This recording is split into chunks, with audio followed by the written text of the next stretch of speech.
27 mai 2026. Objectif sacré. Noé bâtit un autel à l'Éternel.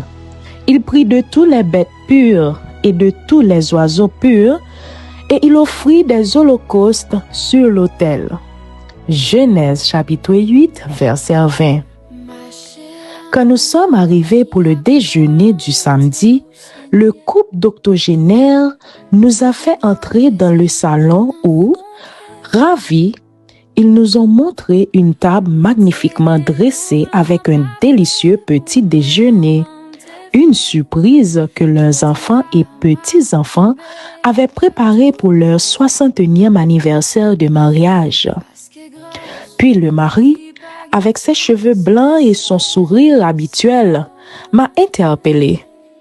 Myriam, la première nuit de notre lune de miel, j'ai demandé à Clarisse de conclure un accord pour que nous ayons un hôtel familial dans notre maison tous les jours. Et nous y sommes parvenus.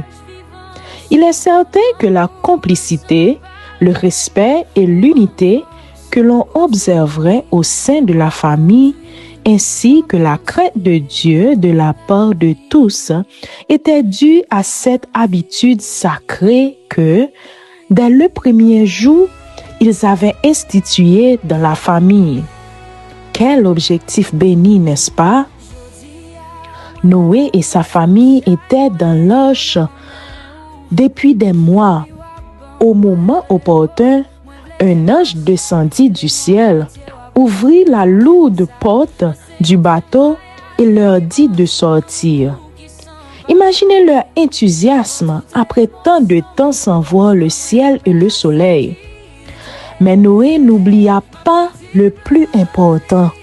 La première chose qu'il fit en sortant fut de construire un autel et offrir en sacrifice toutes sortes d'animaux et d'oiseaux purs en reconnaissance de ce que Dieu avait fait pour eux. C'était une démonstration de la foi en Christ, le grand sacrifice. Cette offrande a plu au Seigneur et a apporté des bénédictions non seulement à Noé et à sa famille, mais aussi à tous ceux qui ont suivi. Noé a laissé derrière lui une grande leçon. Il venait de trouver une terre désolée. Il avait beaucoup de travail devant lui.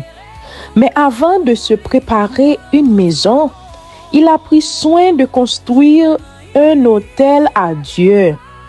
Chaque fois que j'entends parler d'une famille brisée, je me sens très triste. C'est une victoire de plus pour Satan. Combien de temps ces familles ont-elles passé à l'autel instruit par le Seigneur?